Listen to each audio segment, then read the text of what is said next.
Harlan Hill and Fox News contributor Leslie Martin joining me right now. Good to see you guys.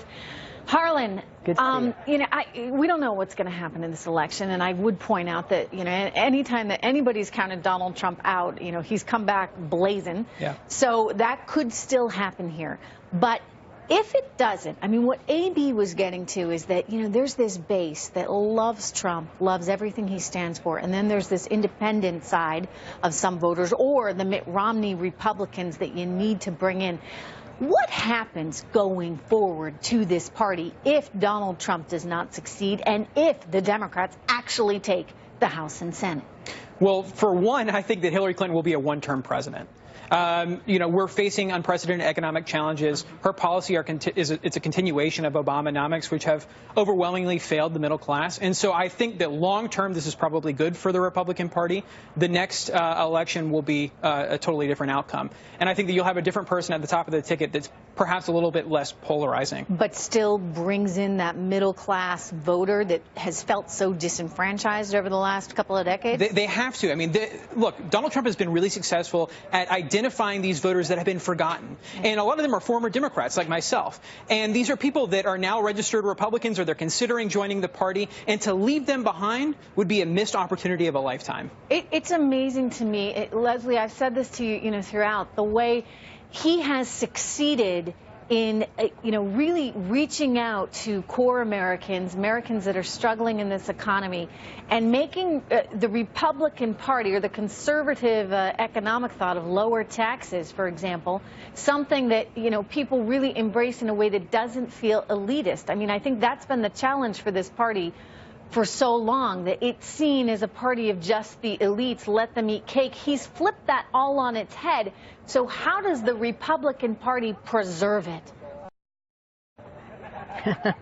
Well, one of the things is the Republican Party needs to have a candidate that not only can speak to the working class, but also can speak truly to the evangelicals and the huge voter population that is growing, and that is Latinos, African Americans, and women. And Harlan, I know you got a crystal ball there, buddy, but I disagree with the one term, because it definitely depends on not only what happens in the next 4 years, it depends who they put up as a candidate. Right now, Donald Trump, like you said, Trish, he's got that core supporters. The problem is 40% does not get him the magic number. She's leading electoral, she's leading in battleground states, and she's leading, we just saw a double-digit lead that she has nationally. As of lately.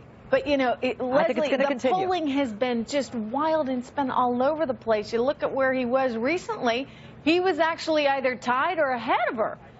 And now this plummet, really, which is all one has to assume related to that tape, I guess you got to look at whether or not he can be the comeback kid here, whether he can turn it around. He certainly had a better performance last night in that debate and really challenged her in many ways, Harlan, that might make it more difficult for her between now and Election Day. Your thoughts? Can he pull it together in time? Absolutely. What we saw, his best moments last night were actually not the mudslinging. It's when he was talking about specific policy. He pointed to her record as a U.S. Senator and said, why didn't you achieve any of the line items that you're laying out now? If you think that tax reform is needed, why didn't you propose tax reform? If you think jobs should be, brought back and you think the trade deals have gutted the middle class in this country, why didn't you do anything about it for the almost decade that you were in the U.S. Senate? All right, I've got one. Yeah. If you really think the Russians are hacking you, Hillary, why on earth do you use your own private email server that clearly isn't secure? Great point. Anyway, he didn't go there, but he did it in some other ways, and we're going to talk about it. Just last word to Leslie here. The campaign, the election day, rather, I should say, is fast approaching. He's going to have one more opportunity out in Vegas. I'll be there. Lou will be there. Neil will be there. Maria will be there. We're going to have full team coverage there. It's the Fox News debate moderated by Chris Wallace. What can he do between now and then to really start to reverse things, putting on your, conservative strategist hat for a moment, Leslie? Well, one is he needs to be more like he was last night, but with less personal attacks. I think you're just looking at the polls and the way things have been trending.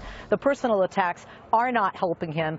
These tapes definitely lost him some of that base, and not just female, but men that say, hey, I have a wife, I have a daughter. This was the straw that broke the camel's back. So he needs to stay on point and on course from a conservative perspective. And in addition to that, he needs to be more prepared for the next debate with specifics and strategy on the issues. When a question is asked, to have the answer and not just the solution, but how it's going to be paid for, because that seems to be what the American people want to hear from both the candidates. All right. Thank you so much, Harlan and Leslie. I'll see you guys in a little bit.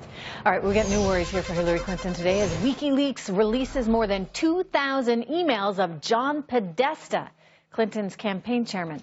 Some of those emails sure to really anger Bernie Sanders supporters. Those emails, we got them, and we're going through them for you next. The intelligence report is